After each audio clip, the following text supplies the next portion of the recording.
Not all villains look the part, and this is particularly true of one of the most famous cursed objects in history, which has a rap sheet that includes physical assault and 4 attempted murders, with one of them proving successful. If, like us at Phantom Trails, you love a spooky story, you'll be well acquainted with the terrifying porcelain doll from the Annabelle movies.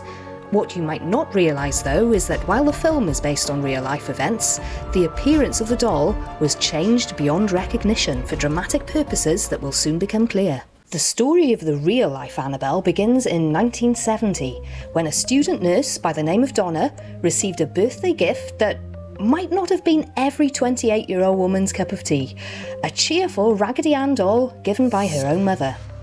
Evidently, Donna liked it enough to take it home, and the as-yet nameless doll took up residence in the apartment that Donna shared with her friend and fellow nursing student, Angie. As well as being a nice, colourful accessory for their home, the doll's friendly half-smile, stitched features and bright orange nose brought back sweet memories of childhood.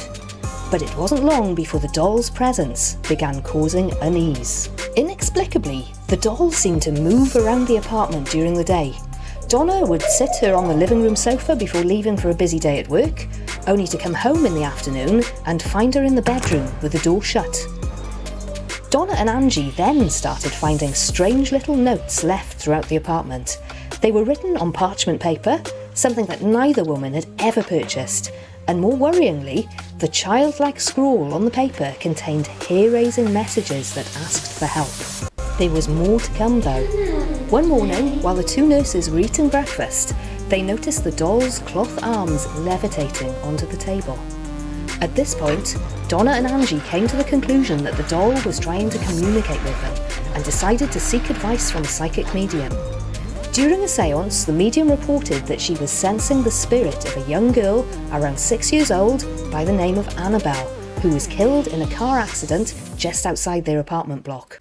One night, a young man named Lou, who was engaged to Angie, spent the night on the sofa with Annabelle seated on the far end for company. Lou had never liked the doll, and perhaps the extra attention Annabelle was receiving got to him, because that night the doll became the fuel of nightmares. In what Lou knew had to be a dream, the doll had crawled all the way up his body to his neck before trying to strangle him to death. Sweating, terrified and angry at his loss of composure in front of his fiancée and her pretty friend, Lou hurled Annabelle across the room, belittling her as nothing more than a Raggedy Ann doll who couldn't hurt anybody.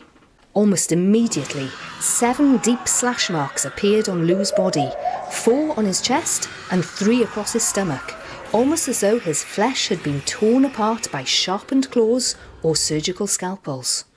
Scared out of their wits, the tormented nurses turned to the church for help, and once the gravity of their situation became clear, they were put in touch with Ed and Lorraine Warren, who responded immediately.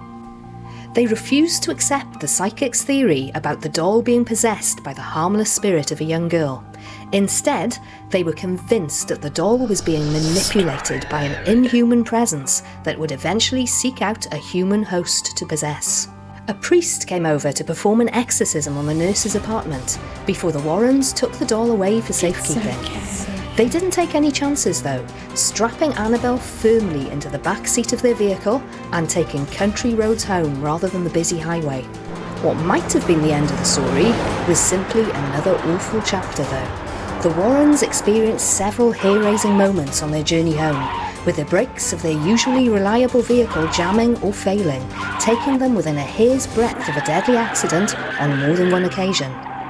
It was only when Ed had the clarity of mind to douse the doll with holy water that the issues with the braking subsided.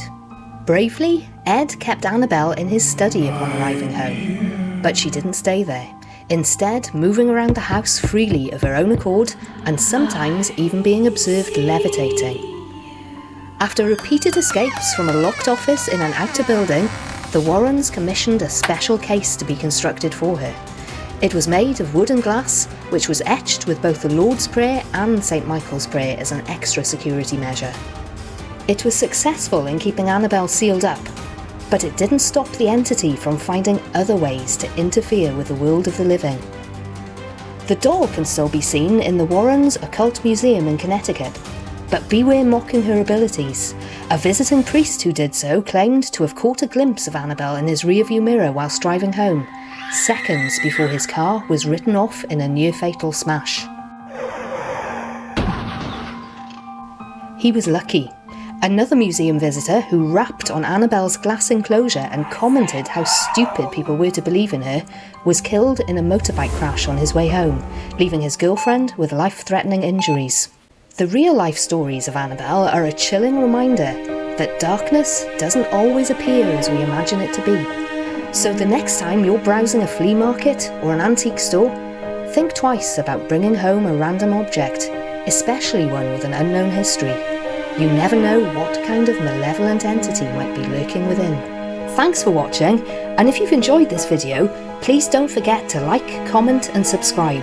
It really is an absolute lifeline to newbie channels like this one, and your support would mean the world.